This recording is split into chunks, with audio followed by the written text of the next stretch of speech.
নমস্কার বন্ধুরা, welcome to এসটিউনিক sports. বন্ধুরা, এই ভিডিওতে আমরা কথা বলবো বেশ কিছু ফুটবল আপডেট নিয়ে, যেখানে ট্রান্সফার নিউজের সাথে সাথে আজ ইস্টবেঙ্গলের কিন্তু কঠিনতম একটা ম্যাচ হতে চলেছে, সেই নিয়ে কথা বলা, ম্যাচের প্লেয়িং 11 লাইভ কোথায় দেখবে সেগুলো আপডেট শেয়ার করব। জাতীয় দল কিন্তু একটা নতুন টুর্নামেন্ট খেলতে চলেছে, সেই নিয়ে তোমাদের আপডেট শেয়ার করা, সাথে ডুরান্ড কাপ নিয়েও কথা বলার রয়েছে এই ভিডিওতে।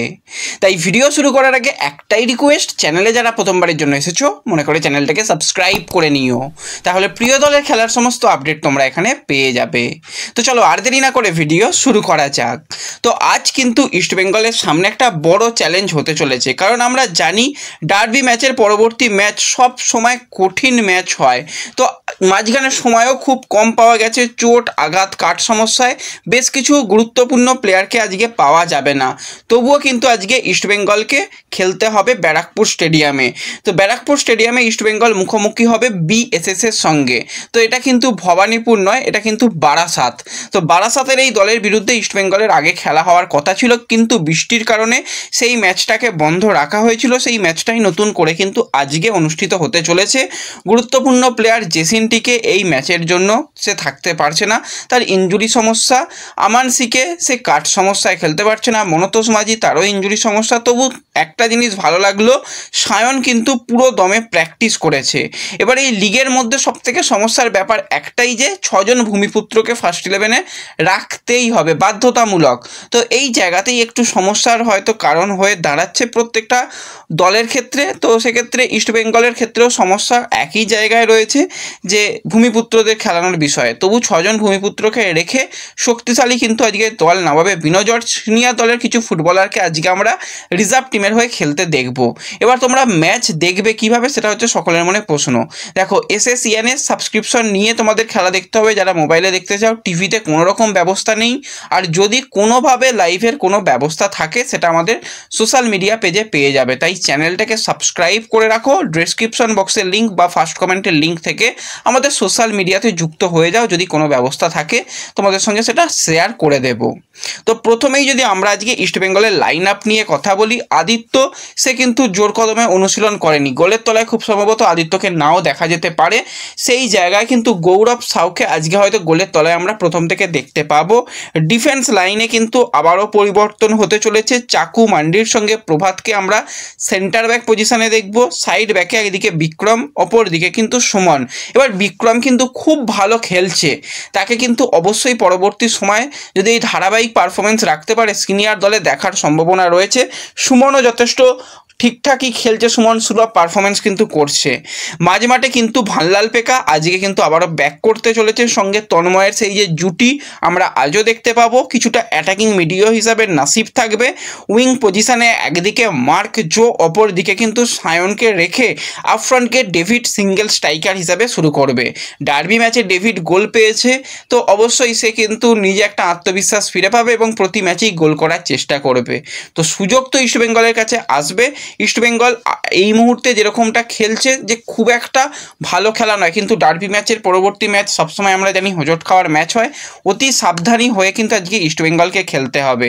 এবং যেহেতু কিছু সিনিয়র ফুটবলারদের পাওয়া যাচ্ছে, তো আক্রমণে অবশ্যই ঝাঁঝ বাড়াতে হবে। আর অপর দিকে কিন্তু বিএসএস এর দলেও কিন্তু গুরুত্বপূর্ণ দুজন প্লেয়ার, একজন ডেভিড, অপরজন হচ্ছে সাগরিয়া, তাকে কিন্তু পাওয়া যাচ্ছে না। এই দুজন প্লেয়ারকে বাদ রেখে খেলতে হবে। তবুও কিন্তু তারা চাইছে ভালো কিছু করার, এবং তারাও ইস্টবেঙ্গলের ঘাড়ে রীতিমতো নিঃশ্বাস ফেলছে। মাত্র 1 পয়েন্টের তফাৎ পয়েন্ট টেবিলে ইস্টবেঙ্গলের পরেই কিন্তু এই বিএসএস রয়েছে।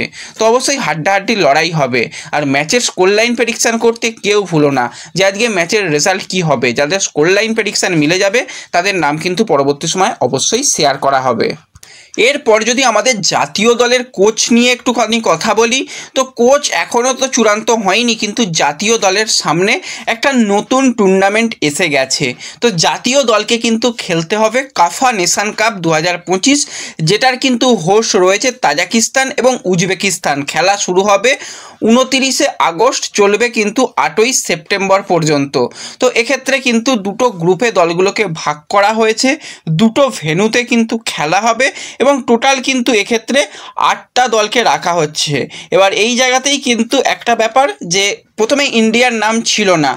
গ্রুপ বি যখন ঘোষণা হয় সেখানে মালয়েশিয়া তারা দল পাঠাবে না জানায় এবং সেই জায়গাতেই কিন্তু ইন্ডিয়াকে নেওয়া হচ্ছে। গ্রুপ বি এ ইন্ডিয়া রয়েছে, সেখানে তাজিকিস্তান রয়েছে, আফগানিস্তান রয়েছে এবং সবথেকে কঠিন প্রতিপক্ষ ইরান রয়েছে। ইরান মানে অনেক বড় লেভেলের দল বলতে হয়, সেই জায়গায় আমাদের ভারত মুখোমুখি হবে। অবশ্যই এই ম্যাচটা তো খুবই কঠিন চ্যালেঞ্জ হবে এবং আফগানিস্তানের বিরুদ্ধেও ভারতের রিসেন্ট পারফরমেন্স খুব একটা ভালো নয়। তো সেক্ষেত্রে প্রত্যেকটা ম্যাচ ইন্ডিয়ার জন্য প্রচণ্ড পরিমাণে চাপ হবে।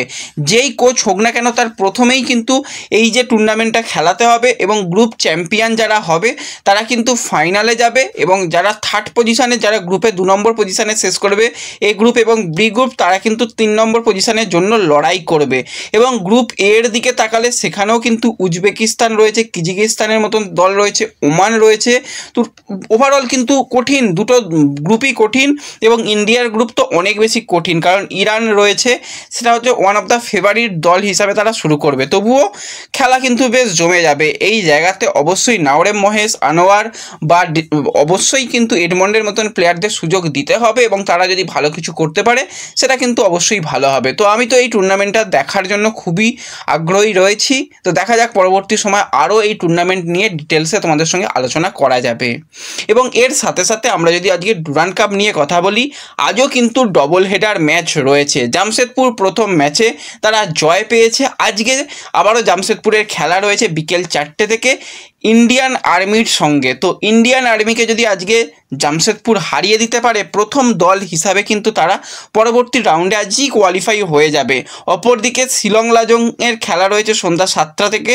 তারা কিন্তু অবশ্যই একটা কঠিন প্রতিপক্ষ তাদের জন্য হতে চলেছে রাঙ্গাধার ইউনাইটেড এফসি। তো শিলং প্রথম ম্যাচে 6-0 গোলে জিতেছে। আজকে যদি শিলংও জিতে যায় তারাও কিন্তু পরবর্তী রাউন্ডে কোয়ালিফাই করে যাবে। তো অবশ্যই এই দুটো ম্যাচের দিকে নজর থাকবে যে এই ম্যাচগুলো কীরকম হয়।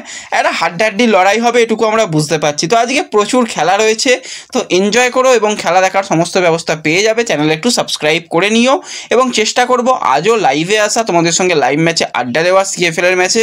তো দেখা যাক যদি সময় সুযোগ থাকে অবশ্যই লাইভে আসার চেষ্টা করব।